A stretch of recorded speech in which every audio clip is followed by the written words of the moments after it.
සියලු දෙනාටම තෙරුවන් සරණයි. කාරුණික පින්වත්නි, අප සිදු කරගෙන යනු ලබන සාකච්ඡා මාලාවේ මම හිතන්නේ අද 9 වෙනි සාකච්ඡාව වෙන්නට ඕන. අපගේ කල්යාණ මිත්‍රෝත්තමයන්න් වහන්සේව සිහිපත් කරමින් පාදාභිවන්දනා කරමින් අප සහෝදර ස්වාමීන් වහන්සේලාද සිහිපත් කරමින් අද දවසේදී අපි ලෞතර බුදුරජාණන් වහන්සේගේ ධර්මයට සමීප වීමට අවශ්‍ය මූලික සිතීම පිළිබඳව කරුණු කාරණා ටිකක් කතා කරන්නටයි අද දවසේදී සූදානම් වෙන්නේ. මීට පෙර ආතුව ඔබත් සමග ලෝකයේ ඇස කන නාසය දිව කය මන සම්බන්ධ කරගෙන ලෝකයේ අත්දැකීම් යෙදීම් පාදක කරගෙන යම්කිසි සිතන රටාවන් කීපයක් අපි හුරු කරගන්නට උත්සාහ ගත්තා. ඉතින් මේ කාරණාවන් පිළිබඳව ඔබගේ මතකය ආවර්ජනය කරගෙන ඒ ඔස්සේ නැවත නැවතත් සිතන්නට විමසන්නට අවස්ථාව උදා කරගත්තොත් ඒක ඔබට පහසුවක් වෙයි.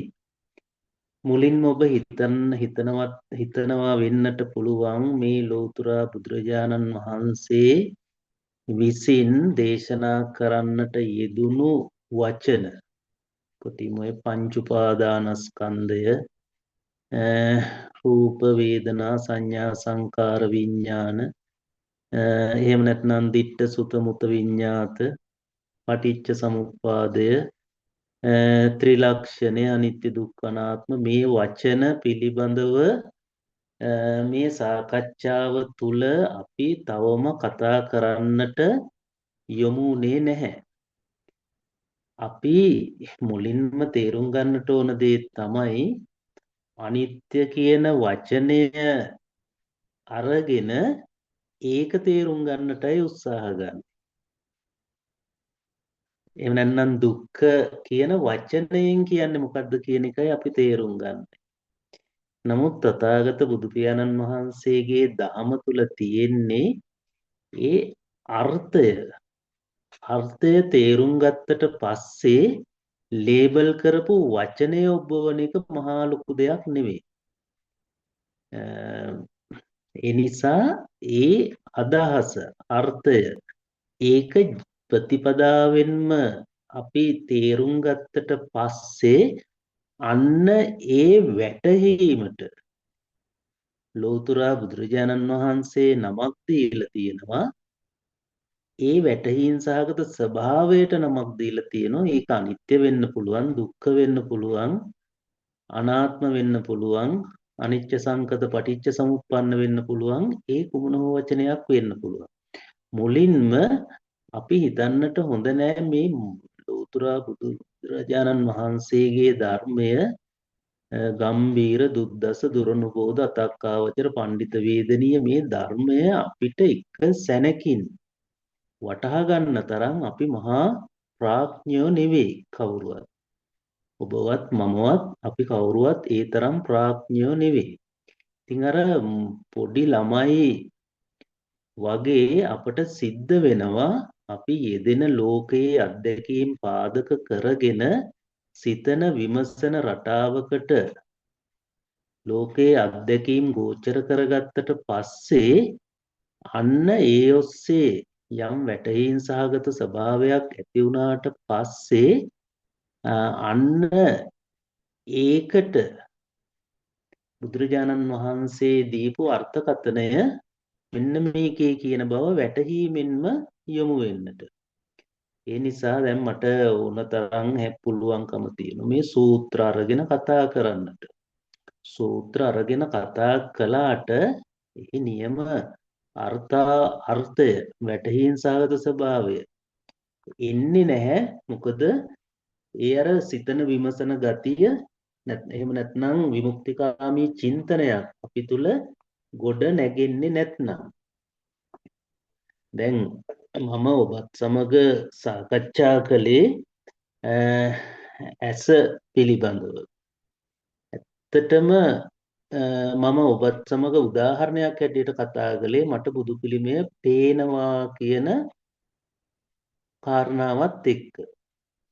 දැන් මම බුදු පිළිමය කියලා දාගත්තේ පොදු කාරණාවක් හැටියට. දැන් ඔබට ඕනෑම සට දකින ඕනෑම කාරණාවක් එක්ක මේක හිතන්නට පුළුවන්කම තියෙනවා. මම අද දවසේදී ඒ පෙර කතා කරපු කාරණාවත් එක්ක අපි හිතන්නට ඕන තවත් දිශානතියක් පිළිබඳව තමයි අද ඔබේ අවධානය යොමු කරන්නේ.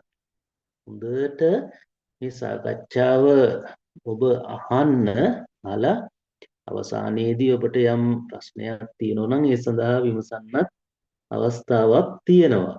මම ඔබත් එක්ක කතා කළේ මට බුදු පිළිමය පේනවා. මම මේක කාරණා තුනක් හැටියට තමයි ඔබත් එක්ක සාකච්ඡා කළේ. පේන මමෙක් ඉන්නවා, පේන දෙයක් තියෙනවා. ඒක තමයි බුදු පිළිමය පේනවා කියන ක්‍රියාවක් සිද්ධ වෙනවා. එතකොට පේන මම ඉන්නවා, පේන දෙයක් තියෙනවා, පේනවා කියන ක්‍රියාවක් සිද්ධ වෙනවා. එතකොට මම ඊට පස්සේ ඔබත් එක්ක ප්‍රශ්න කළේ මොකද්ද? ඇසට බුදු පිළිමේ පේනවද කියලායි ඔබත් එක්ක ප්‍රශ්න කළේ. දැන් ඔන්න වෙන කල්පනාවන් වලට යන්නේ නැතුව හොඳ අවධානයෙන් සිහිය පවත්වා ගන්න මේ කාරණාවත් එක්ක මම ඔබත් එක්ක ඇවේ ඇසට බුදු පිළිමේ පේනවද කියලායි. ඇත්තටම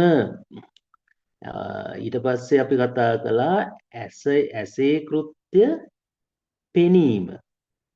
ඇසේ කෘත්‍ය පේනවා මිසක මම ඔබෙන් අහන්නේ බුදු පිළිමය පේන්නේ මටද එහෙම නැත්නම් ඇසටද කියලයි. ඔය මටද කියන එකෙන් මම අදහස් කරන්නේ මේ ඔබ දන්නවා ඒ අර සිත කියන්න පුළුවන් විඥාණය කියන්න පුළුවන් ඔය මොන නම් වලින් හැදෙන්නවත් ඒක පොදුවේ කාරණාවක් ඇටියට මට බුදු පිළිමය පේනවද? එහෙම නැත්නම් බුදු පිළිමය පේන්නේ ඇසටද? ඇත්තටම පේනවා වෙන්නේ ඇසටයි. ඔන්න පේනවා වෙන්නේ ඇසටයි කියනකොට ඔබ දාගන්නවා මම දන්නවා දැන් බුදු පිළිමය පේනවා කියලා. නමුත් ඇසේ කෘත්‍ය පෙනීම පේනවා වෙන්නේ ඇසටයි. පෙනීම කියන එකයි. දෙයක් කියන කාරණාව ඇසත් එක්ක සම්බන්ධයක් නැහැ. එහෙමනම් ඇසට නම් පේන්නේ. මම ඔබෙන් අහන්නේ ඇසට නම් පේන්නේ. පෙනීම කියනකොට දාගන්න එපා ඔන්න බුදු පිළිම කතා. මොකද ඇස අඳුරන්නේ නැහැ බුදු පිළිම කතාවල්. ඇසේ කෘත්‍ය පෙනීම ඇසට නම් පේන්නේ. මම ඔබෙන් අහන්නේ ඇසට බුදු පිළිමය පේනවද කියලානේ. ඇසේ කෘත්‍ය පෙනීම. පෙනීම ඇතුළේ බුදු පිළිම නැහැ. ඇසට නම් පේන්නේ ඇසට බුදු පිළිමය පේනවද කියලායි මම ඔබත් එක්ක ප්‍රශ්න කරන්නේ. මේක හොඳ විමසන්න කාරණාවක්. මොකද ඇහැ අඳුරන්නේ පිළිම. පිළිම අඳුරන්නේ ඇහැ. පිළිමෙට පිළිම කතාවකුත් නැහැ. ඇසට පිළිම කතාවකුත් නැහැ. ඇසේ කෘත්‍ය පෙනීම නිසා. මේක හරීම මේ හිතන්නට ඕන තැනක් මේ. එහෙමනම් අපිට ඒක සියුම්ව දැන් මම මේක කියාගෙන ගියාට ඔබත් අහගෙන ඉන්නවා. ඒවා නැවත නැවත විමසන්න ඕන කාරණාවන්. දැන් ඔබ ඉදිරියේ තියෙන පොතක් නම් ඒක ඇසට නම් පේන්නේ ඇසට පොත. ඇසට පොත කියන කාරණාව පේනවද? ඇත්තටම ඇසට පේනව මිසක ඇසට බුදු පිළිම කතාව, පොත කතාව, පෑන කතාව, මේසය කතාව මේ ලෝකයේ පෙනෙන කිසිදු වස්තුවක කතාවක් ඇසට නැහැ. එහෙනම් බුදු පිළිමය කියලා හම්බෙන්නේ කාටද? බුදු පිළිමය කියලා හම්බෙන්නේ කාටද? පොත කියලා හම්බෙන්නේ කාටද? ෆෝන් එක කියලා හම්බෙන්නේ කාටද? මේ ඕනෑම වස්තුත්වයක් අරගෙන බලන්න ඒ නම් කරන කාරණාව හම්බෙන්නේ කාටද? ඒ නම් කරන කාරණාව ඇසට නෙමෙයි ඒක මම බවින් තමයි ඒ නම් කරන ගතිය එන්නේ. එහෙනම් මේ මට බුදු පිළිමේ පේනවා කියන වාක්‍යය ඇතුලේ ඇසට කරන්න පුළුවන් වෙන්නේ කුමක්ද? පේනවා කියන කාරණාව විතරයි. ඇසට බුදු පිළිමේ කතාවක් නැහැ. බුදු පිළිමේ කතාව එන්නේ මගේ මැනීමක් එක්ක. නැතුව බුදු පිළිමයට මනින්නත් බෑනේ නේද? ඇසේ කෘත්‍ය පෙනීම නම් ඇස දන්නේ නැහැ පිළිමේ කියලා. ඇසේ කෘත්‍ය පෙනීම. එතකොට මම ඔබෙන් නැවත අහනවා එහෙමනම් ඇසේ කෘත්‍ය පෙනීම නම් බුදු පිළිමය කියලා නම් කළේ මම නම් එතකොට මට පේනවද කියලා මම ඔබෙන් ඇහුවොත් මට පේනවද? ඔබ දන්නෝ පෙනීම කෘත්‍ය සිද්ධ වෙන්නේ ඇස හරහා කියලා. මම ඔබෙන් අහනවා එතකොට බුදු පිළිමය කියලා නම් කළේ මම නම් මට පේනවද? ඇත්තටම මට පේන්නේ නෑනේ නේද? මට පේන්නේ නෑ. මොකද පෙනීමේ කෘත්‍ය ඇස. ඇසටයි පෙනීම. මටයි පිළිමය. පිළිමයට පිළිම බවකුත් නෑ. ඇසට බුදු පිළිමේ බවකුත් නැහැ. හැබැයි නම් කළේ මම නම් මට පේන්නෙත් නැහැ. නමුත් දැන් මේ සිද්ධියත් එක්ක ඔබට එන දැන් ඔන්න ඔය විමසන ගතිය ඇති වුණාට පස්සේ ඊළඟට මෙන්න මෙහෙම වැරදි දෘෂ්ටියකට යන්න ඉඩ තියෙනවා. ඒක තමයි පින්වත්නි දැන්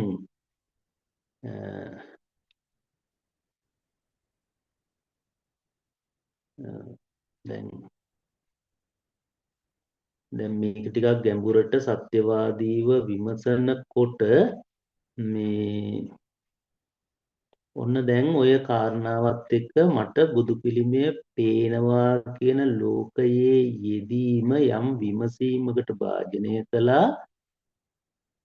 ඇස රූපය අර පැත්තෙන් මම එහෙම නැත්නම් දැන ගැනීම කියන කාරණා. එහෙනම් අපි ඔක පහසුට දාන මම. දැන් දැනගත්තට පස්සේ අපිට ඒ හරහා කතන්දරයක් හැදෙනවා. මොකද්ද? දැන් මේ බලමු මේ බුදු පිළිමය සුදු පාටයි. ඒ වගේ මේ පිළිමය අපි හිතමු සමාධි පිළිමය වගේ කියලා. අත් දෙක තබාගෙන සිටින ආකාරය, ආසනය, ඒ බුදු පිළිම වහන්සේගේ ඇස් ආදී ඔන්න දැන් ඔය හරහා ලොකු කතාවක් අර බුදු පිළිමයට වඩා මේක කොහොම ප්‍රසන්නයි මේක මෙහෙම තැනක තියලා තියෙන්නේ. ඔන්න දැන් කතන්දර ගොඩාක් හැදෙනවා. දැන් මම ඔබත් එක්ක කතා කරේ පෙනීම පේනවා කියන එක ඇසට නම් පෙනීම කියන එක ඇසට නම් ඇස කිව්වේ නැහැනේ පිළිමය සුදු පාටයි කියලා නේද? ඇස කිව්වේ නැහැ පිළිමය සුදු පාටයි කියලා. ඒක කිව්වේ කවුද? දැන් අපේ කතාවට අනුව මම. ඇස කිව්වද මේක සමාධි පිළිමය වගේ කියලා. ඇස දන්නේ නැහැ මේක මොන වගේද කියලා. ඒක කිව්වේ මම. ඇසද කිව්වේ මේ අත්පා ආදිය තබාගෙන ඉන්න විදිහ පිළිවෙල. නෑ ඒක කිව්වෙත් මම. මගේ පැත්තෙන් ආව. ඒ වගේම මේ ඇස් දෙක පිහිටලා තියෙන ආකාරය ආසනය මේ ආදී මේ බාහිර අංග ටික. ඒක කිව්වෙත් ඇහැ නෙමෙයි. ඒක කිව්වෙත් මම. එතකොට දැන් පොත නම් පොත මෙච්චර පිටු සංඛ්‍යාවක් තියෙනවා. මේක මේ පාටයි මේ පොතේ නම මෙහිමයි කියලා මේ ඔක්කොම කියන්නේ මට පොතක් පේනවා නම් ඇස නෙවෙයි ඒක මගේ පැත්තෙන් එකතු වෙන කාරණා ටික. දැන් ඔබ හිතන්න මේ සියලු පිළිමය පාට සමාධි අත්පා ඇස් පිහිටලා තියෙන ආකාරය ආසනය මේ ඔක්කොම ටික ආවේ අපේ වචනෙන් කිව්වොත් මගේ මේ නිමිති වෙන්න පුළුවන් සංකල්ප වෙන්න පුළුවන් අතීත මතකයන් මතකයන් ඔස්සේ ගත්තු මැනීම් ටිකක් නේ මේක. දැන් පොත පෑන පැන්සල පිළිමය. ඒකෙන් වෙන් කළා හඳුනාගත්තනේ මේක පිළිමය කියලා. දැන් එතකොට මෙතන ලොක්ක වෙලා ඉන්නේ කවුද? මම. ඒ මොකද මේ පිළිමය පිළිබඳව සම්පූර්ණ විග්‍රහය ආවේ මගේ පැත්තෙන්. ඇස පැත්තෙන් ආවේ පේනවා කියන කාරණාව විතරයි. ඇස පැත්තෙන් ආවේ පේනවා විතරයි. පෙනීම. පෙනීම කියනකොට ඔබ දාගන්න එපා බුදු පිළිමේ පෙනීම කියලා. මොකද බුදු පිළිමේ කතාවක් ඇත්තට නැති නිසා ඒක ආවේ මගේ පැත්තෙන්. ඊට පස්සේ මගේ පැත්තෙන් පිළිමේ කියලා ආවට පස්සේ දැන් මම ඔබත් එක්ක කිව්වේ මේක මේ සුදු පාටයි සමාධි පිළිමය වගේ අත්පා තබාගෙන මේ ඔක්කොම මගේ පැත්තෙන් ආවේ. ඔන්න දැන් මම ලොක්කා වෙලා මම තමයි වැඩකාරය මම තමයි මේකේ ඉන්න ලොකු කෙනා කියලා අපිට දැනෙන්න ගන්න අපිට හිතෙන්න පුළුවන්. දැන් මම කෙනෙක් ඉන්නවා එයා තමයි මේ ඔක්කොම විශේෂණ පද ටික දාලා මෙතන ප්‍රධාන චරිතය වෙලා තියෙන්නේ. එහෙනම් දැන් අපට සිද්ධ වෙනවා ඔය නම් කරපු ඔය ඔක්කොම විස්තර වර්ණනා ටික ඉදිරිපත් කරන මම කවුද කියලා හොයන්න දැන් සිද්ධ වෙනවා. මොකද ඇස කියන කාරණාවේ කෘත්‍ය පෙනීම නම්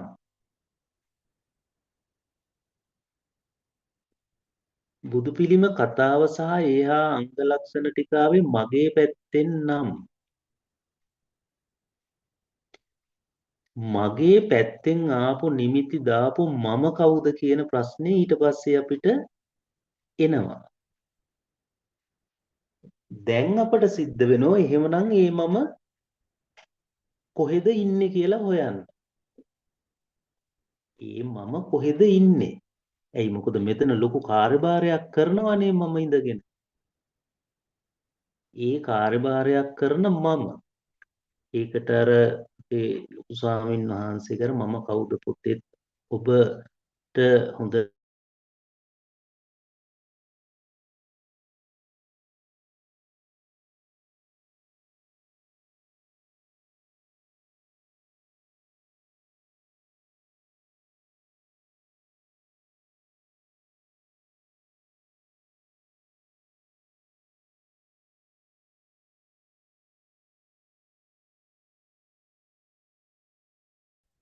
සරත් කියන සයන්නයි රයන්නයි අල්තයන්නයි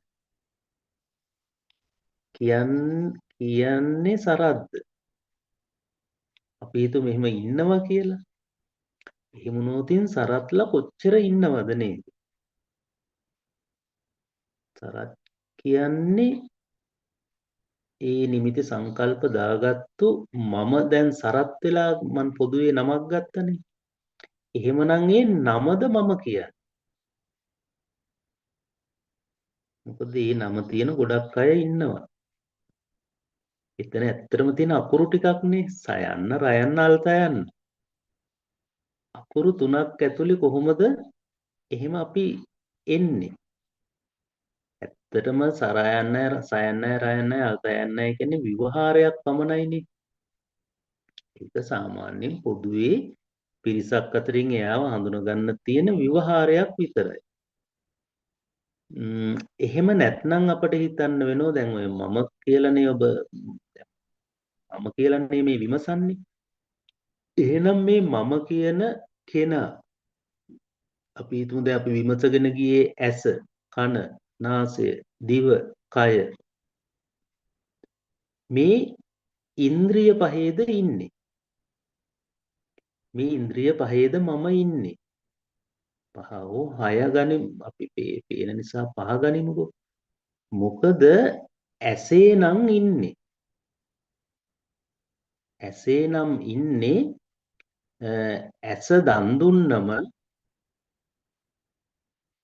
සරත් එයා වෙන්නට ඕන නේද?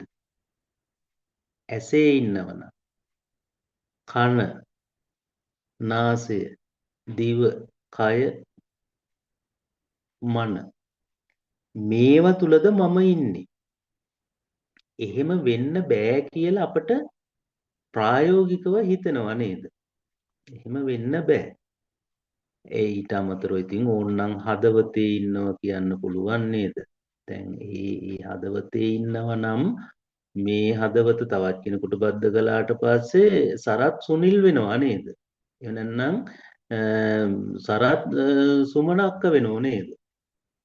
මොකද හදවතේ නම් ඉන්නේ. එහෙම නැත්නම් ලේවල ඉන්නවා නම් ලේ තව කෙනෙකුට දුන්නම් මෙයා එයා වෙනවා. එහෙම වෙන බවක් අපි ලෝකයේ මට්ටමින්වත් පිළිගන්න සාක්ෂි නැහැ. ඉතින් එහෙම හදවතේ නැත්නම් ලේවල නැත්නම් අතක කකුලක ඇහැ කන නාසය දිවකයක මේ කොහිකවත් ඉන්නවා කියන එකක් දැනෙන්නේ නැහැ. දැන් මේ අපි හොයන්නේ මොකද්ද? මේ මම කවුද කියලා කොහෙද ඉන්නේ කියලා නෙමෙයි හොයන්නේ. එහෙම නැත්නම් ඔය මේ නිින්ද යනවා. නිින්ද ගියාට පස්සේ යාම තමයි නැගිටිට පස්සේ ඉන්නේ. ඒතර නිින්ද වෙලාවේ කොහෙද යා හිටියේ? එහෙම නැත්නම් සිහි මූර්ජාවකටපත් වෙනවා යම්කිසි අනතුරක් වුණාට පස්සේ. එතකොට සිහියාවට පස්සේ නැවත යා ඉන්නවා. ඒතර සිහිය නැති වෙච්ච වෙලාවේ මම කොහෙද හිටියේ? ඒ නිසා අපට ඒ වගේ සාමාන්‍යයෙන් දේවල් එච්චර ප්‍රායෝගික නැහැ. ඊට පස්සේ ඕවයි ඔක්කොම නැති වුණාට පස්සේ කෙනෙකුට යන්න පුළුවන් මේ ඉබේ එහෙම නැත්නම් කෙනෙක් මම කියන කෙනා මැව්වද මේ ඇත්තටම කෙනෙක් ඉබේ මැව්වනම් ඉබේ නම් මැව්වනම් ඇත්තටම ඉතින් මේ එතන ඒ දේවලුත් සියල්ල සිද්ධ වෙන්න ඕන ඉබේම තමයි. අදිච්ච සමුප්පන්නව සිද්ධ වෙන්න ඕන. නමුත් එහෙම වෙන්නෙත් නැහැ.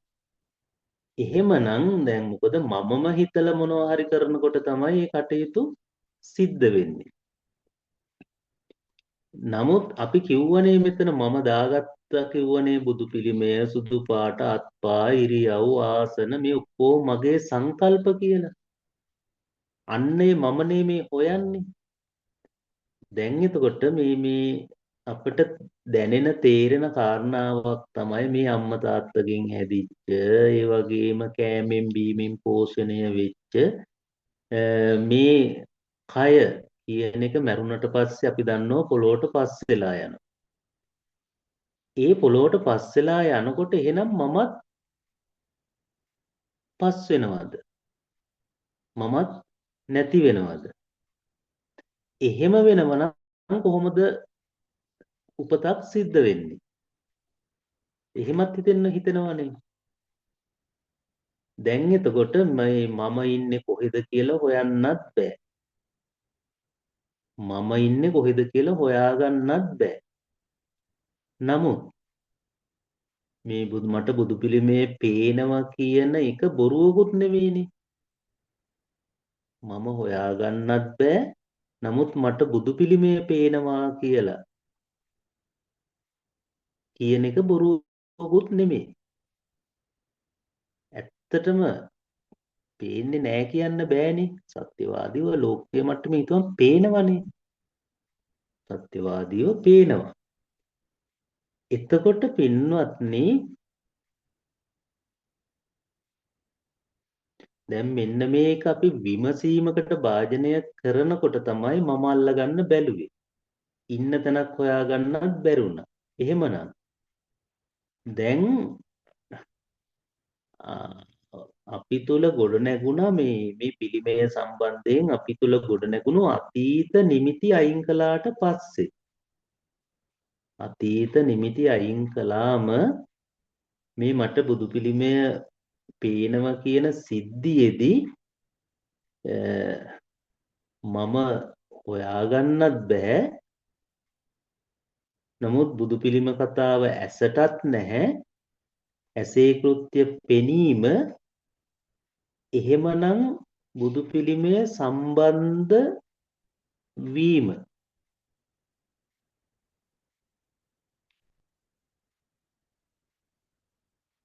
අන්න බලන්න මට බුදු පිළිමය පෙනෙද්දි පෙනෙද්දි පෙනෙද්දි තමයි මම බවක ඉස්මතුවක් සිද්ධ වුණේ. මම බවක ප්‍රකටත්වයක්. ඔන්න දැන් ප්‍රකටත්වයක් කියනකොට ආයිත් දාගන්න එපා බුදු පිළිමේ ප්‍රකටත්වයක් කියලා. මේ සිද්ධිය හැටියටයි දකින්නට ඕන. මේ සිද්ධිය ඇතුලේ මම බවක ඉස්මතුවක්. ඉස්මතුවක් කියනකොට බලද්දි මම බවක ඉස්මතුවක් මිසක ඉන්න මමෙක් හෝ නැති මමෙක් ගැන නෙවෙයි මේ කතා කරන්නේ. ඉන්න මමෙක් නම් බුදු පිළිමය බලලා පොත දිහා බලනකොට පොත පේන්න බෑනේ. ඉන්නවනම් අපි හිතමු නෑ කියලා. නැත්නම් කොහොමද මේ එහෙම ඉස්මතුවක් වෙන්නේ? එතකොට අන්න ඒකයි බුදුරජාණන් වහන්සේ කිසිම සූත්‍රයක දීලා නැහැ මම භවක මේ මඤ්ඤණාවක් uppajjati ඉපදීමක් වගේ වචන වලින් තමයි සූත්‍රගත දේශනාවන් වල පෙන්නලා දීලා තියෙන්නේ. මම ඉන්නවා කියන බවක් නෙවෙයි. ඉන්නවා හෝ නෑ හෝ නෙවෙයි, සිද්ධිය තුල යම් ඉස්මතුවක් වෙනවා අතීත නිමිති එක්ක මේ පිළිමය කියන බවින්. ඒ පිළිමය කියන බවින් ඉස්මතුව සිද්ධ වෙනවා. හැබැයි පෙනීම ඇසේ කෘත්‍යයක් පමණයි. පෙනීම ඇසේ කෘත්‍යයක්, නම් කරන ස්වરૂපය ඒකට නම් කරන්නේ මගේ පැත්තෙන්. එතකොට ඔබට පුළුවන්ද ඔය සිද්ධිය ඇතුලේ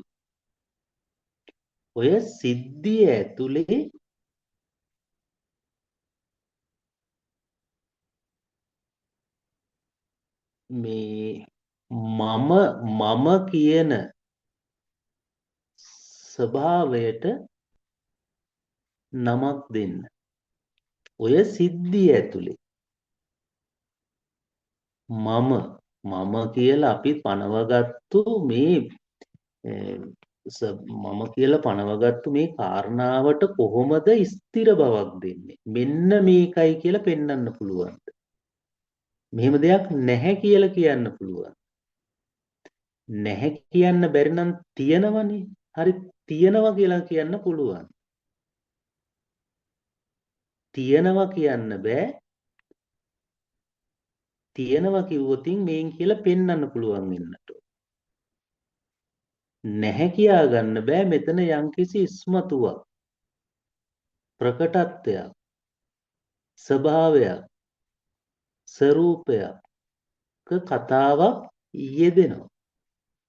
යෙදෙන නිසා නැහැ කියන්නත් බෑ. ශාස්ත්‍රවාදයටත් උච්ඡේදවාදයට නොයන යම්කිසි ස්වභාවයක, ඉස්මතුවක, ප්‍රකට බවක, ස්වභාවයක, ස්වરૂපයක බවක් තියෙනවා. ඒ කියන්නේ බවක් කියන්නේ ඒ තියෙනව නෙවෙයි, යම්කිසි ගතියක්. ඒ ගතියට පුළුවන් නම් නමක් දෙන්න. ඔබට පුළුවන් ද මේකට නමක් දෙන්න? අන්න ඒ විදිහට ඔබ දකින දේ එක හිතන්න, විමසලා මම බුදු පිළිමේ පේනවා මට බුදු පිළිමේ පේනවා කියන වාක්‍ය ඇතුලේ මම කියන එකට පුළුවන් නම් නමක් දෙන්න. අර සිද්ධිය ඇතුලේ පිළිමය බුදු පිළිමය කියන. මොකද ඇසේ කෘත්‍ය පෙනීමනේ. ඒ පෙනීම කියන කාර්ය සිද්ධ වෙන ඇසට පුළුවන්ද මේ මේ යම්කිසි මේ ඇති බවක පෙනෙද්දිනේ මම ඉස්මතු වෙන්නේ. පෙනෙද්දි නේද ඇසක ක්‍රියාත්මක භාවයකුත් වෙන්නේ. හරි දැන් ඔන්න මට බුදු පිළිමේ පේනවා. පේනිල අනිත් පැත්තට මට පොත පේනවා. දැන් එතකොට ඇස කියන කාරණාවට තව අර යෙදුණු ඇස ඒ පෙනීමේ කෘත්‍ය සිද්ධ වෙද්දි ඇස කියන කාරණාවට දෙන්න පුළුවන් නම මොකක්ද? මොකක් හරි විග්‍රහයක් දෙන්න පුළුවන්ද කියලා හිතන්න. ඊට පස්සේ ඒ ඇස පිළිබඳව කතා කරනකොට මේ ඔය විදියට අපිට පුළුවන්කම තියනවා මට දැන් කන පිළිබඳවත් විමසන්න පුළුවන්කම තියෙනවා. මේ මොනවා හරි මේ කාරණාවත් එක්ක පින්නත්නි මොනවා හරි මේකට එකතු කරන්න හරි එහෙම නැත්නම් අදහසක් ඔබට කතා කරන්න තියෙනවද?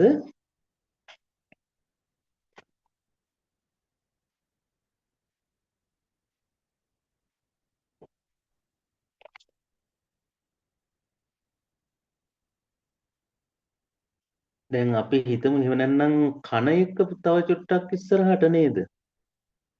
දැන් අපි කතා කළේ දැන් මට කුරුල්ලෙක්ගේ ශබ්දය ඇහෙනවා කියලා නේද? ඇත්තටම මේ දැන් අපිට කෙටි සරලව හිතුවොත් මේ කුරුල්ලගේ ශබ්දය ඇහෙන්නේ මටද කනටද කියලා හෙව්වොත් කුරුල්ලගේ ශබ්දය ඇහෙන්නේ මටද කනටද? කනේ කෘත්‍ය ඇසේ කෘත්‍ය පෙනීම නම් කනේ කෘත්‍ය ඇසීම.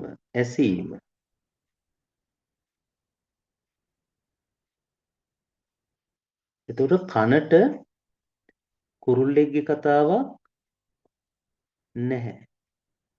කනේ කෘත්‍ය ඇසීම. අසවල් කුරුල්ලයි කියලා නම් කළේ ඒක මගේ පැත්තෙන් ආපු කාරණාව. එතකොට කුරුල්ල කියන කාරණාව මට. නමුත් මට ඇහෙන්නේ නැහැ. මට ඇහෙන්නේ නැහැ. පෙනීමේ කෘත්‍ය සිද්ධ වුණා. ඔන්න පෙනීමේ කෘත්‍ය කියනකොට ඔබ දාගන්න එපා කුරුල්ලෙක් කියලා. පෙනීම කියන කාරණාව ඇතුලේ නම් කිරීම ආවේ මගේ පැත්තෙන්. ඊට පස්සේ මගේ පැත්තෙන් ආපු මමත් ඊට පස්සේ අපි හොයාගෙන ගියානේ. ඊට පස්සේ ඒ මටත් ස්ථිර බවක් දෙන්න බෑ. ඒකත් නිකන් යන එන මං නෑ ඒ මටත්. නමුත් මමක ඉස්මතුවක් සිද්ධ වෙනවා. මම නෑ කියන්න බෑ. ඉතින් ඔන්න ඔය වගේ නිකන් මේ ඔබ හිතන ගතිය එක්ක විමසලා බලනකොට මෙව්වා කොහොමද ලියාගන්නේ? මේවා කොහොමද මේවා මේ කොයිතරම්නම් මේ තථාගත බුදු පියාණන් වහන්සේගේ දහමට ලං වෙන්න මේ ධර්මයට ලං වෙන්න මේ කරුණුත් එක්ක කොච්චර අපි හිතන්න ඕනද? මම තව ටිකක් මේක හිතන විමසන පැත්තට යොමු කරන්න ඔබත් එක්ක මෙන්න මේ කියන කාරණා ටිකක් හිතලා බලන්නකෝ. අපි ටිකක් කය එක්ක බලමුකෝ. මොකද ගොඩක් ගෝචර කාරණාවක් නිසා. ඇස, කන, නාසය එක්ක ඔය කාරණා හිතන්න, දිව එක්ක හිතන්න. කය එක්ක ටිකක් වැඩිපුර මම ඔබේ අවධානය යොමු කරන්නම්. මෙන්න මේ කාරණා ටිකක් හිතලා බලන්නකෝ. දැන් අපි හිතමු මේ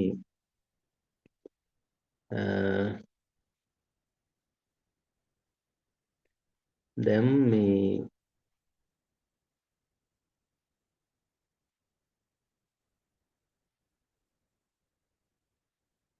දැන් අන්න අපි වයසට ගියත් නොගියත් වයසට යද්දි වැඩියෙන් ලෙඩ වෙනවා, මැරෙනවා. මේවා ලෙඩ වෙනවා, මැරෙනවා, මේවා ඔක්කොම බලපාන්නේ අපේ කයත් එක්කනේ. ලෙඩක් වෙනවා. ලෙඩ බලපාන්නේ අපේ කයක් එක්කනේ. හොඳට බලන්න කයත් එක්ක එන ප්‍රශ්නය. මොකද බුදුහාමුදුරුවන්ගේ දේශනාවල තියෙනවා කයක් කියන්නේ කොහොමත් ලෙඩ වෙන ගතියෙන් යුක්තයි. රෝග වලට ගුහාවක් කියලයි බුදුහාමුදුරුවෝ දේශනා කළේ. කයක් කවදාවත් නිරෝගීව තියාගන්න බෑ. කයේ ස්වභාවයම ලෙඩ. එතකොට ලෙඩ වෙන්නේ කය. ලෙඩ වෙන්නේ කය. එතකොට කයටයි ප්‍රශ්නය එන්නේ. හොඳට බලන්න කයට කය එක්ක එන ප්‍රශ්නය නේද අපි මේ මම කියලා දාගන්න. කයට එන ප්‍රශ්නය තමයි අපි මම කියලා දාගන්නේ, හිත කියලා දාගන්නේ. අපි එහෙම හිතුවත් ඔය මේ මම ලෙඩ වෙනවයි කියලා නේද අපි කියන්නේ. ලෙඩ වෙන්නේ කයක්. මම ලෙඩ වෙනවයි කියලා තමයි කියන්නේ. මොකද හේතුව අර ඇසෙට බුදු පිළිමය පේනවා කියනෝ වගේ අපි මේ කය අපි අරගෙන තියෙන්නේ මම මගේ මට කියලා. කය අරගෙන තියෙනවා මට ඒකනේ අර මට බුදු පිළිමය පේනවා කියන්නේ. මට කුරුල්ලගේ ශබ්ද ඇහෙනවා කියන්නේ. වගේ කය මට මම මගේ කියලා තමයි කය අරගෙන තියෙන්නේ. ඇත්තටම මේ දොස්තර මහත්තයාගේ ගාවට ගියාට පස්සේ නාඩි අල්ලලා බලන්නේ සරත්ගේ නාඩි කොහොමද කියලා නෙවෙයිනේ. දොස්තර මහත්තයා නාඩි අල්ලලා බලන්නේ කයකට වෙච්ච දෙයක්. අපි හිතන් ඉන්නවා මට වෙච්ච දෙයක් කියලා.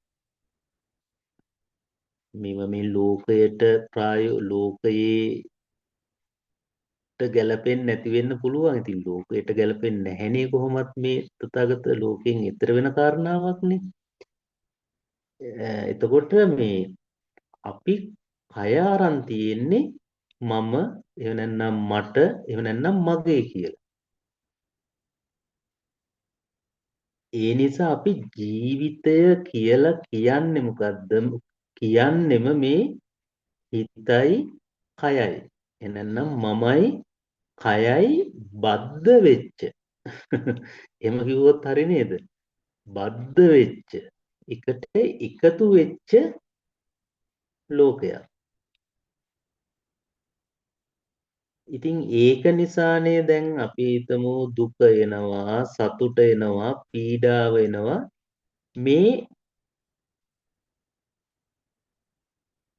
මේ හැම එකක්ම අයිතිනේ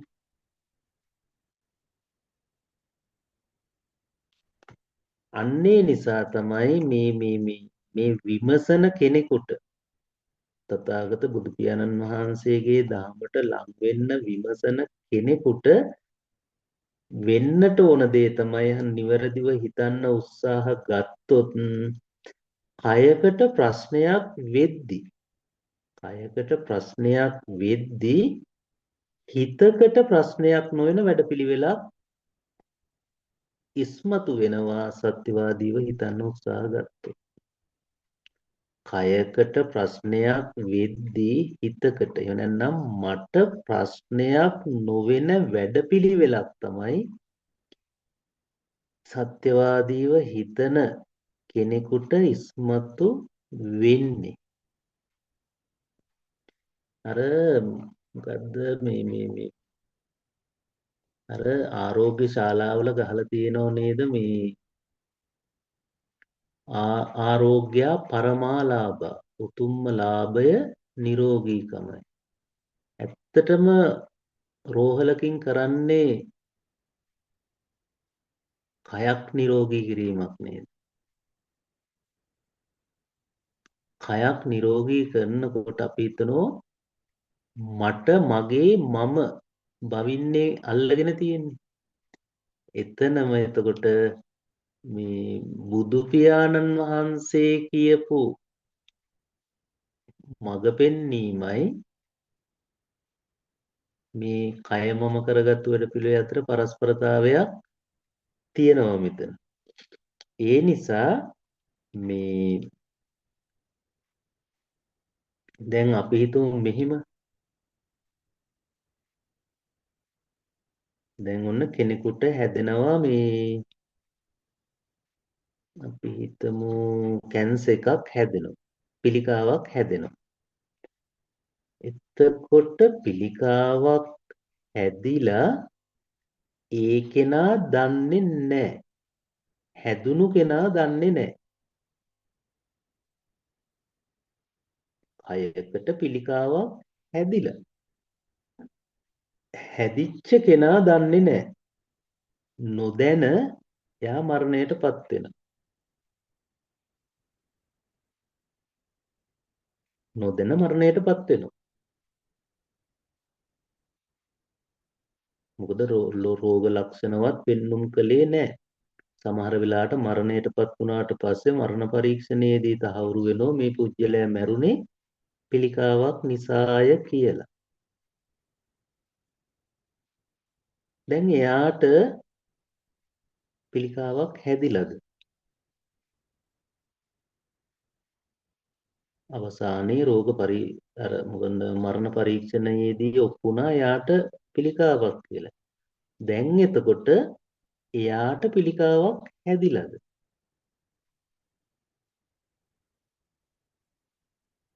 දුක් පීඩාව දුක දුම්නස ආවෙත් නැහැ. එතකොට මොකද එතන සිද්ධ වුනේ? කය මමී කියලා කියන්නේ එතන මම බවින් දැන ගැනීමක් සිද්ධ වුනේ නැහැ. මම බවින් එතන යෙදීමක් උනේ නැහැ. ඒතකොට මම බවින් යෙදීමක් එක්ක නේද මේ සිද්ධිය සම්පූර්ණ වීමත් එක්ක නේද මට පිළිකාවක් කියන බවක් ආවේ.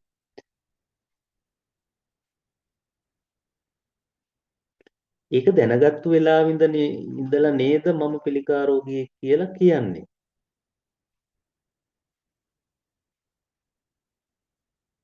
හරි. දැන් අපි හිතමු කෙනෙකුට පිළිකාවක් හැදිලා. දැන් එයා ලෙඩ වෙලා. පිළිකාවක් හැදිලා දැන් උන් එයා ලෙඩ වෙනවා. හැබැයි පරීක්ෂණයක් කරනවා. පරීක්ෂණයක් කළාට පස්සේ මේ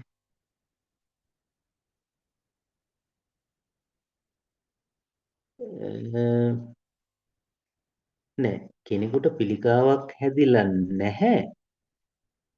පරීක්ෂණය වැරදිලා කියනවා මෙයාට පිළිකාවක් කියලා. කෙනෙකුට පිළිකාවක් නැහැ. පරීක්ෂණයෙන් හෙළිවෙනෝ පරීක්ෂණය වැරදිලා කියනවා මෙයාට පිළිකාවක් කියලා. දැන් කයේ පිළිකාවක් තියෙනවද? නැහැ. කයේ පිළිකාවක් නැහැ. අපිට පිළිකාවක් නැද්ද? අපිට පිළිකාවක් තියෙනවා. පරීක්ෂණය වැරදිලා පිළිකාවක් තියෙනවා. කයේ පිළිකාවක් නැහැ. අපිට පිළිකාවක් තියෙනවා. ඉතින් ඒකත් එක්ක දුක, දුම්නස, වේදනාව ඔක්කොම ඇති වෙනවා. එතකොට නිරෝගීකම තියෙන්නේ කය එක්ක නෙමෙයි. නිරෝගීකම තියෙන්නේ කය එක්ක නෙවෙයි. කය කොහොමත් ලෙඩ වෙනවා, කුණු වෙනවා, ඒක රෝග කැදැල්ලක්නේ. ඒක මම බවින් නේද යෙදීම වෙන්නේ.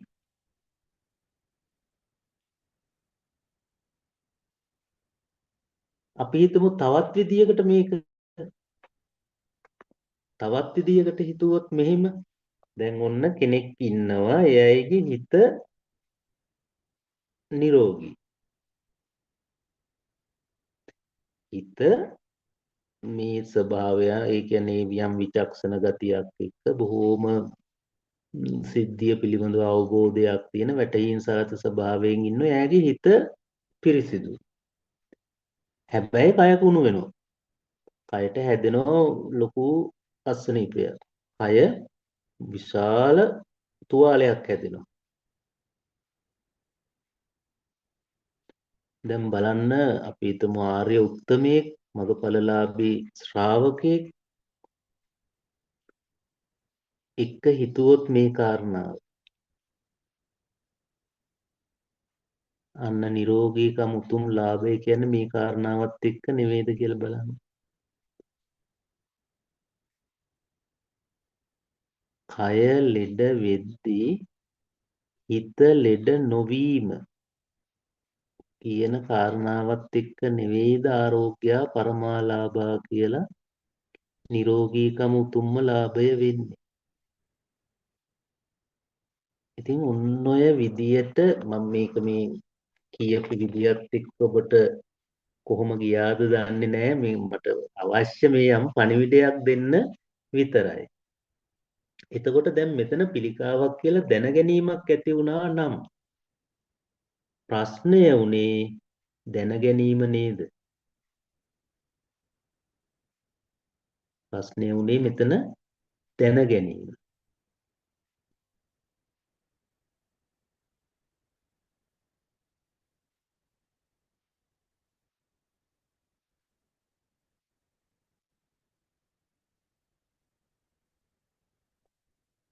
මේක යම් සිතීමකට ඉඩක් විවර කරගන්න තමයි ඉතින් මේ වගේ කාරණාවන් ඔබත් එක්ක කතා කරන්නේ.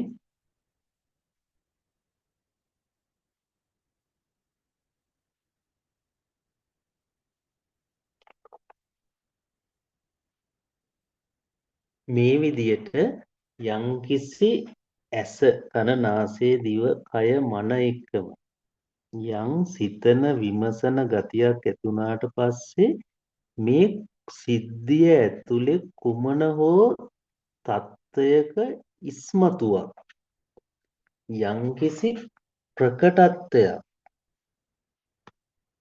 විඳීමක්. ඒ විඳීමක් කියනකොට ඕන් යන්න එපා අසවල් දෙය කියලා. මොකද අපි දැන් හිතපු රටාවත් එක්ක එහෙම යන්න බෑ අපට. යම් ප්‍රකට බවක්, යම් විඳීමක්, යම් හඳුනා ගැනීමක්, යම් සකස් වීමක්, යම් දැනගැනීමක් මිස දැනගත්තු දෙයක් නෙවෙයි, හඳුනාගත්තු දෙයක් නෙවෙයි, සකස් වෙච්ච දෙයක් නෙවෙයි, ප්‍රකට වෙච්ච දෙයක් නෙවෙයි. යම් ප්‍රකටත්වයක්, යම් විඳීමක්, යම් දැනගැනීමක්, යම් සකස් වීමක්, යම් දැනගැනීමක්, හඳුනා ගැනීමක්, දැනගැනීමක් මේ කියන බවක් මිසක මේ කියන ගති මේ යම්කිසි තත්වයක් මිසක මේ එකකටවත් පුළුවන් ද නමක් ගමක් වාසගමක් ඇඩ්‍රස් එකක් ආතක් පාදක් නැති තත්වයක් මිසක මේකට ලෝකය මට්ටමින් අපිට නම් කරන්න පුළුවන් තත්වයක් තියෙනවද? මම බවින් මම ඉස්මතුව වෙන්න පුළුවන්. ඒ සිද්ධිය ඇතුලේ පිළිමේ කියන කතාව වෙන්න පුළුවන්. පේනවා කියන එක වෙන්න පුළුවන්. අපි අර කලින් දවසක ක්‍රියාවන් ටිකක් විමසුවේ. දැන් වෙනම ගත්තත් පේනවා කියන එක විමසුවත් බලන්න කොහොමද ලං වෙන්නේ කියලා. පේනවා කියන එක ලං වෙනෝ නම් යම්කිසි දෙයක් සමීප කරගන්නට ඕන. එහෙමනම් මම කියන කෙනා දන්නේ නැතුව ඉඳිද්දී මට පේන එහෙම නැත්නම් මට ඇහෙන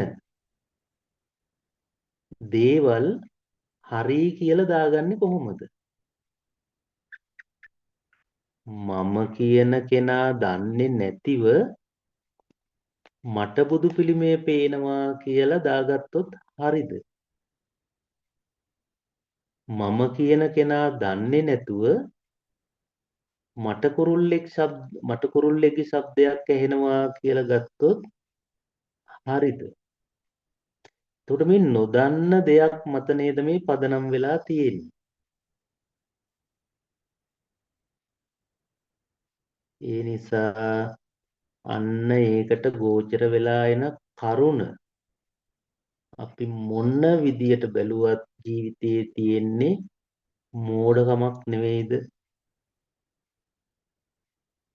අපි මේ ඇත්ත කරගෙන ඉන්න ලෝකය තුල තියෙන්නේ මෝඩකමක් කියන ගතිය අපිට වැටහීමක් එනෝ නේද මේ කාරණාවත් එක්ක. ඒ නිසා මේ නොදන්න දේ මත පාදක වෙලා තමයි අපි මේ හැම දෙයක්ම කරන්නේ. නොදන්න දේ මත පාදක වෙලා තමයි ඇත්තක් කියලා තහවුරු කරගෙන ඒක හොඳයි නරකයි ඒක නැති වුණාට පස්සේ මෙහෙම වෙනව අරම වෙනව කියලා තත්වයකටපත් වෙන්නේ. ඒ නිසා මේ ලෝකයේ තියෙන හැම දෙයක්ම මේ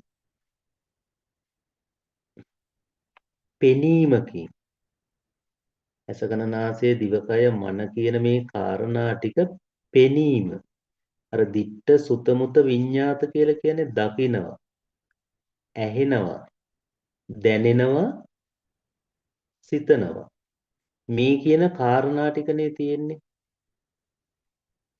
මේ ලෝකයම මේ මෙන්න මේ කියන මූල સિદ્ધාන්තයට යටත්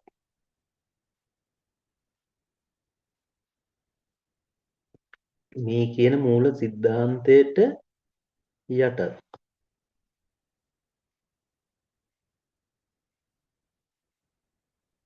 ඇසීම කතා කරන්න පුළුවන් අනිත් පැත්තෙන් කන කියන කාරණාවක් නැතිව කනක් කතා කරන්න පුළුවන්ද ඇසීම කියන කාරණාවක් නැතිව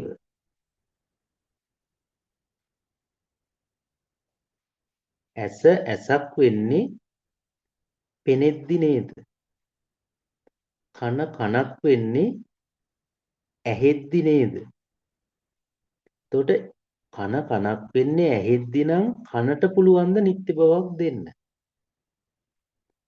පෙනෙද්දි නම් ඇස ඉස්මතු වෙන්නේ ඇසට පුළුවන් ද නිත්‍ය බවක් දෙන්න ස්ථිර බවක් දෙන්න තියනවා කියලා කියන්න මේන් කියලා පෙන්වන්න ඉතින් මම මේ ටිකක් කතා කරන්නේ මේ අපේ ටිකක් සිහිය අපේ ටිකක් අර ගතිය අවුස්ස ගන්න මිසක මේවා ටිකක් අර කතා කරනකොට අපිට මේ අපි අර ලෝකය මට්ටමින් ගොදුරු වෙලා ඉන්නවනේ අන්න ඒ ගතිය ටිකක් ගැලවෙන්නයි කතා කරන්නේ. ඒ නිසා තමයි අර මේ අනත්තනි අත්තමානින් පස්ස ලෝකං සදේවකං නිවිට්ටං නාම රූපස්මි ඉදං සච්ඡන්ති මඤ්ඤති. මට ඔබත් එක්ක මේ ගාථාව කියන කර්ණාටක ගාථාව පෙන්නන දේ තමයි අපි ඉස්මතු කරගන්නට ඕන. අනත්තනි අල්ල ගන්න බෑ ආත්ම වශයෙන් ගන්න බෑ. ඒ වුණාට අත්තමානයි අල්ලා ගැනීමක ඉන්නවා. කවුද මේ ගැටේට අහු වෙලා තියෙන්නේ? පස්ස ලෝකං සදේවකං සදේවකං ලෝකං පස්ස දෙවියන් සහිත ලෝකයාම මේ ගැටේට අහු වෙලා ඉන්නේ. අල්ලගන්න බෑ. දැස කියන කාරණාව අපි විමසුවනේ. අල්ලන්න බෑ. දකින් නම් කරන්න බෑ. බැහැ ගන්න බෑ. ඒ වුණාට නිමිත්තං නාම රූපස්මි. ඒ නම් කරන ගතියේ බැහැ ගන්නවා. ඇස කියන එක ඒ නම් කරන ගතියේ බැහැ ගන්නවා. බැහැ ගන්නේ ඇයි? ඉදං සච්ඡං ඉති මඤ්ඤති. අන්න එතන මඤ්ඤති. ඉදං සච්ඡං ඉති මේක ඇත්තයි කියලා හඟිනවා. දැන් ඒක කියන්නේ ඉතින් හඟිනවා කියන්නේ ඉතින් ඒක අපි කරන මෝඩකම නිසානේ බුදුහාමුදුරුවෝ එහෙම අපි බහින නිසා අපි ඇත්තයි කියලා හිතලා ඒක බැහැ ගන්නවා. අල්ලගන්න බැරි දෙයක දෙවියන් සහිත ලෝකයා බැහැගෙන ඒක ඇත්තයි කියලා හිතාගෙන ඉන්නවා.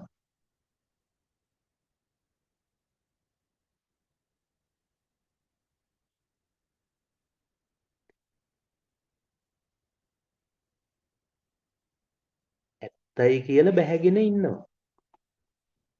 එතකොට ඇත්තයි කියලා බැහැගෙන ඉන්නේ වෙන වෙන විදිහ දකින්නේ නැති නිසා. එතකොට ඔන්න ඔහොම හිතන්න ක්‍රම ටිකක් තමයි නොම හිතන ගතියක් තමයි ඔය පංච උපාදානස්කන්ධය කිය කී ඉන්නවට වඩා අපි ඇති කරගන්නට ඕන. එතකොට බලන්න මම තව මේ අදහස තහවුරු කරන්න ඔබට තව එක ගාතාවක් කියන්නම්. මේ බලන්න මේව කොයි තරම්නම් බුදු පියාණන් වහන්සේ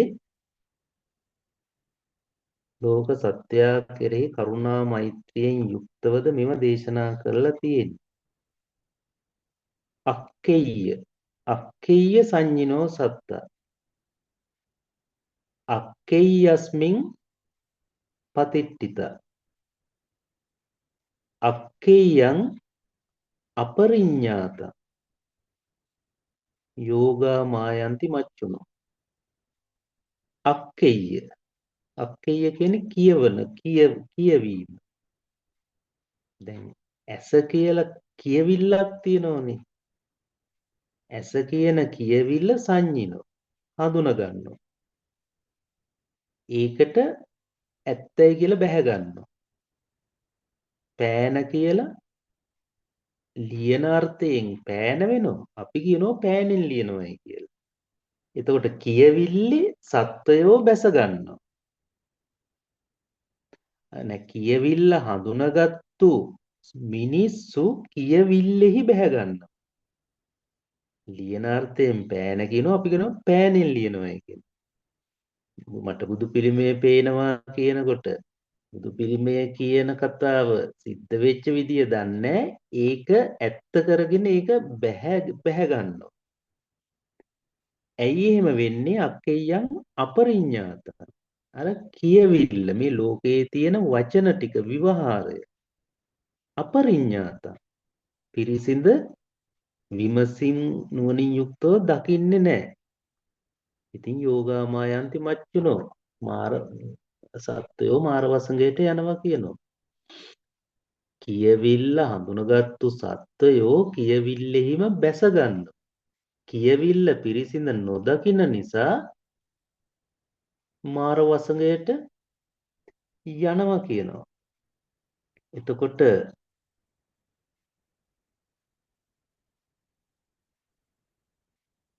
කියවිල්ල මිනිස්සු කියවිල්ල හඳුනගන්නවා. හඳුනගෙන කියවිල්ලෙහි පිහිටනවා. කියවිල්ල පිළිබඳව පිරිසිඳ නොදකින නිසා මාරයාගේ වසඟයට යනවා. ඉතින් මේ පිරිසිඳ දකින්න විමසන්න කියනවා මිසක පංච උපාදානස්කන්ධය තේරුම් ගන්න කියන්නේ කොතනකවත්. එහෙම විමසීමක් ඇති කර ගන්නකොට හරීම මේ අර හරි සුන්දරත්වයක් දැනෙනවා මේ ධර්මයෙහි දහම් ප්‍රීතිය කියන එක ඇති වෙනවා. මේ සියලුම ගාථා වලින් ඒ බුදු වදන තමයි ප්‍රකට වෙන්නේ. මේ ගාථාව අනිත් ගාථාවත් එක්ක මේ පරස්පරයක් නැහැ කොතනකවත්. සියල්ල එකම ස්වකීය බවකට.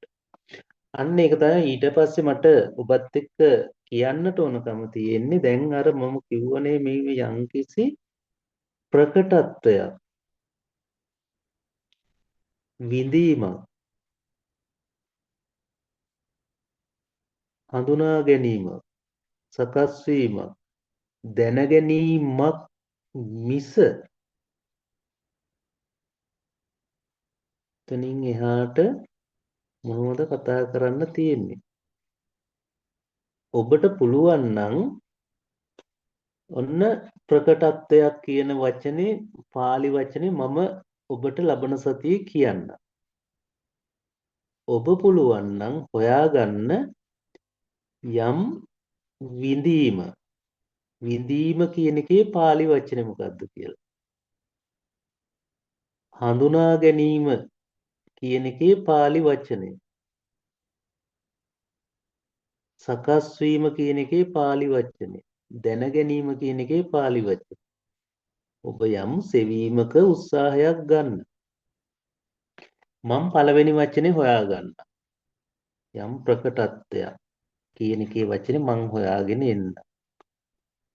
විඳීම, හඳුනා ගැනීම, සකස් වීම, දැන ගැනීම කියන වචන පහේ පාලි වචන පහ සහ මේ ඔක්කොම යෙදෙන්නේ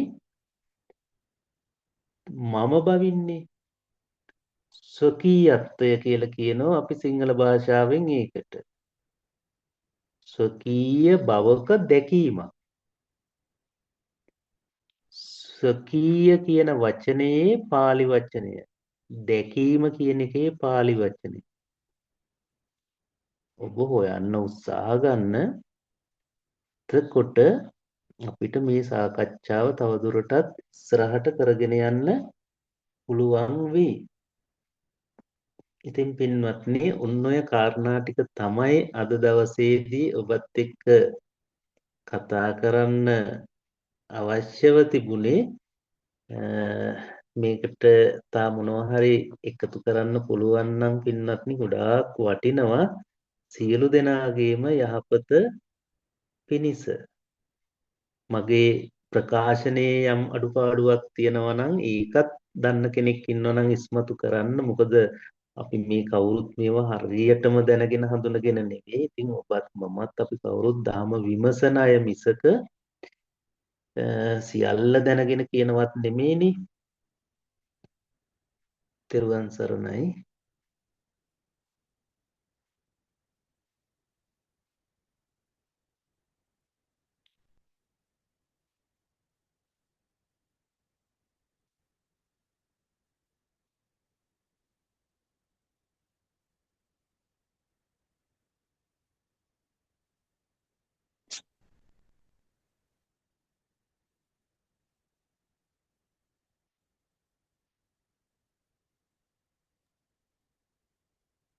තෙරුවන් සරණයි ස්වාමීන් වහන්සේ.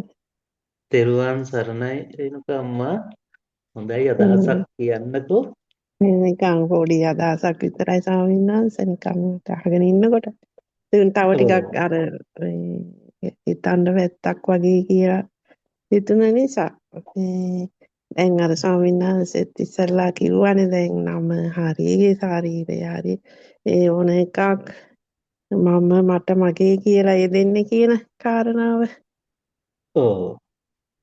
දැන් අර ඒක යෙදෙන තැන්වල අපේ හැඟීම නැත්තම් අපේ දැක්ම ඔය දැන් මේ හොයන ක්‍රමයෙන් අපි යන්නේ මේ අපේ දකින්න ක්‍රමේ ගැන මේ ප්‍රශ්නකාරී වෙන්නේ. එතකොට ඔව්. මට හිතුණා නිකන් ඒ පැත්තට විමසලා බලනකොට දැන් අපි සමහර වෙලාවට කයම මම කියන එකේ ඉන්නවා. දැන් උදාහරණ ප්‍රායෝගික අවස්ථා අරගෙන බලනකොට දැන් කොහෙද කියලා ඇහුවොත් මම මේ ඉඳගෙන ඉන්නවා කියලා අපි නම් කරන්නේ ශරීරයේ යම් ඉරියව්වකටනේ මම ඒක මම කියලානේ. මම හ්ම්. නිදියාගෙන මම නෑ දැන් නැගිටින්න කිව්වහම ශරීරයම නැගිටිනවා මම කියන කතාව. එතකොට හ්ම්. එතන තියෙන දැක්ම ශරීරයම මම කියන පැත්ත. වගේ නේ එහෙම යෙදෙන්නේ කියලා මට හිතුනේ. එතකොට හ්ම්. දැන් අපි දැන් මේ අත කැපෙනවා හරි තුවාලයක් වෙනවා. එතකොට දැන් මේ එක්කෝ ඒක දකින්නවා අත. එතකොට එන්නේ මේ ශරීරයේම කොටසන්නේ අත කියන්නේ. එතකොට හ්ම්. මගේ අත කැපුණා කියනකොට අර මගේ කියන තැන. එතකොට මගේ බඩ රිදෙනවා. මගේ ඔළුව කැක්කුමයි. කියනකොට එතන ශරීරය තමයි මම යෙදිලා තියෙන හැටි වෙනස් විදිහට මගේ කියනකොට අතන මමත් ශරීරයත් එකක්මයි.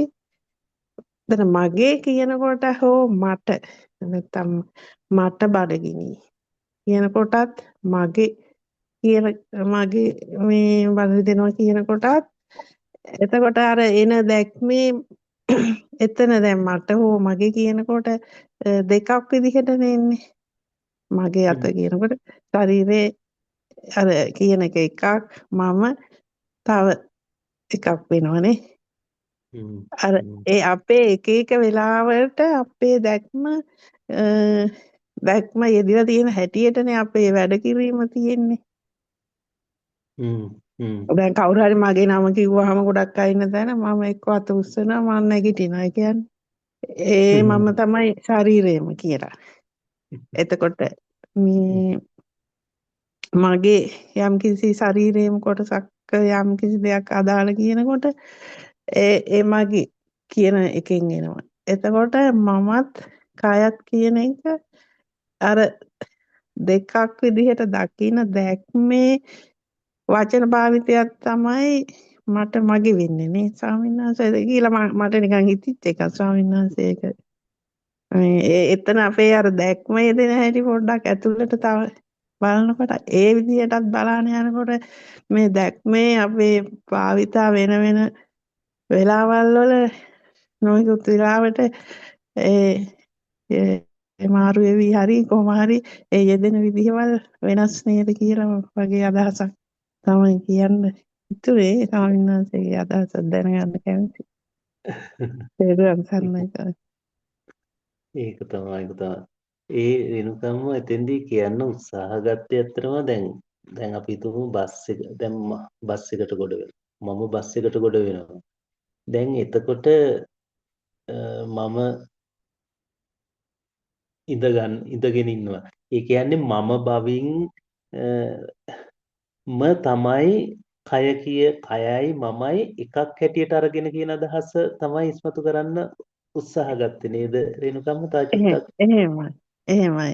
ඒ කියන්නේ ජීවිතේ සමහර යෙදෙන වෙලාවල් වලට කයම මම කියලා හැඟීමක ඉන්න එකක් තියෙනවා. දැන් ලෙඩ වෙනවා කියන එකත් ඒකයි මම ලෙඩ වෙනවා කියලා දාගන්නේ අපිනේ. එහෙමයි. එතකොට මම ලෙඩ වෙනවා කිව්වම සම්පූර්ණ ඒ කියන්නේ නිකන් ඒ කතාවේ තියෙන ගතිය, කතාවේ තියෙන හැඟීම නැත්තම් දර්ශනය ඒකමනේ. දැන් මගේ අත මෙහෙමයි කියලා කිව්වම හරි මගේ යම්කිසි කොටසක් හරි මොනවා හරි ශරීරයේම අදාළ විදිහට. දැන් අපි කියන්නේ නැහනේ මගේ කය නිදිනවා කියලා හරි වගේ දෙයක්. මගේ කය ඉඳගෙන ඉන්නවා කියන්නේ නැහනේ. මම නිදිනවා මම ඉඳගෙන ඉන්නවා කියලානේ කියන්නේ මං ඇවිදිනවා. ඒක කොච්චර ජීවිතය තුළ තහවුරු වෙලා තියෙනවද නේද? එහෙම අපි අර ඒ වචන එහෙම නිකන් ඔහේ උඩින් ඉතින් ඒවා භාවිතා වෙනවා කියවෙනවා පරිහරණය වෙනවාට ඒක ඇතුලේ තියෙන දැක්ම පැත්තකට අපිට යොමු වෙන්නේ නැහැනේ මොකද්ද මෙතන මේ වෙන්නේ කියලා නේද තාමිනා. ඇත්තටම මේක නම් හරියම වටිනවා ඒ රේණුකම් මේ මතු කිරීම ඇත්තට. ප්‍රායෝගිකව ඔන්නෝම අපේ ජීවිත භාවිතාවේදී ඔන්න ඔය යෙදෙන කාරණා එක්ක ඒ සිතන ගතියම තමයි මේ ධහම කියන එකත් ප්‍රායෝගික වෙනවා කියන්නේ නේද රේණුකම්මා. ඕවා එහෙමයි. ගැඹුරු කියලා කෙනෙක් ගැඹුරු නොවේ කියලා කිව්වට ඔය සංකල්පය තුළ යෙදෙන කාරණාව හරි ඒක ප්‍රායෝගිකයි ඇත්තටම නේද? ඒක තමයි. අර එහෙම උනේ නැත්තම් ආයෙත් අපේ අර ඔය කියන ටිකත් ආයේ මේක මෙහිමයි කියලා අපි සංකල්පකින් අර මත පිටින් දා ගන්නවට වඩා අර හ්ම්. ජීවිතයේදී වෙන දේවල් එක්ක ප්‍රශ්න කරනකොට මට හිතෙනවා ඒක ගොඩක් මේ හොඳට වදිනවා කියලා වගේ අර තමාට මේක ප්‍රශ්නයක් බවට පත් වෙනවා. හ්ම්. හ්ම්. එහෙම වගේ එකක්. නිකන් අදහසක් විතරයි ස්වාමීන් වහන්සේ. ඒක වටිනවා ගොඩක්. ධම්මිකා අම්මා කොහොමද අදහසක් එකතු කරනවද? ධම්මිකා ප්‍රනාන්දු අම්මා. තෙරුවන් සරණයි ස්වාමීන් වහන්සේ. නෑ දැන් ඒ රේණුකා නෝනා කියූප එක මටත් හොඳට හිතට වැදුනා. ඉතින් ඒ සාකච්ඡා වලින් ඉතින් මට ලැබෙන අනුග්‍රහය තමයි ඒක කියලා තමයි කියන්නේ. ඉතින් දැන් මම කතා කරන දේවල් අහගෙන ඉඳලා ඉතින් තව ටිකක් විවේකීව හිතනකොට තමයි කරුණාකාරණා එන්නේ ස්වාමීන් වහන්සේ. එහෙමයි. ඔව් ඒ දැන් ඇත්ත තමයි දැන් අපි ඒ අර අකේ යස්මින් සංඤීනෝ කියන්නේ මොකද්ද විවාහාරයේ ඇත්තයි කියලා අරගෙන ඒකෙම එල්බගෙන ඉන්නවා මිසක හිතන්නේ නැහනේ දැන් ඒ නෝනා කිව්වහම තමයි මටත් ඒක මේ ප්‍රකට වෙලා ආවේ මම කියන එක කයයි මම එකට ඉන්නවා එක වෙලාවකට අනිත් වෙලාවකට කතා කරන එකේ ගැඹුරට ගිහිල්ලා බැලුවොත් කයෙන් වෙන් වෙලා මම වෙනම ඉඳලා ඒ ගැන ඒකේ කොටස් වශයෙන් අරන් කතා කරනවා වගේ ස්වභාවයක් නේ ස්වාමීන් වහන්සේ. ඉතින් හරි වටිනවා මේ ධර්ම සාකච්ඡාව ස්වාමීන් වහන්සේ. බොහොම පිං තෙරුවන් සරණයි. තෙරුවන් සරණයි.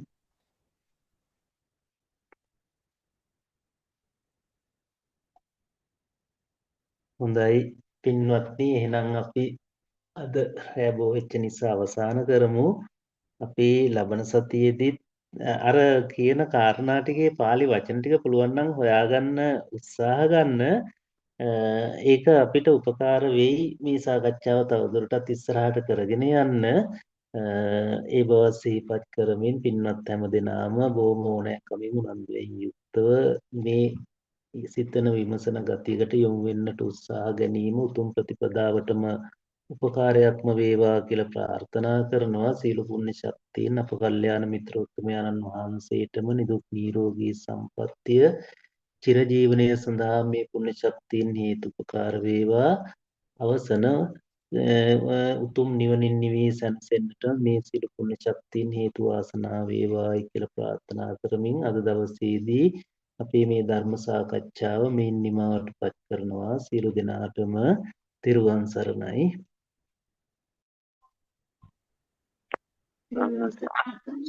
තෙරුවන් සරණයි. තෙරුවන් සරණයි සංඝ සියලු දෙනාට. තෙරුවන් සරණයි සියලු දෙනාටම. තෙරුවන් සරණයි. තෙරුවන් සරණයි සියලු දෙනාට. තෙරුවන් සරණයි ස්වාමීන් වහන්සේ පිළිසිරි.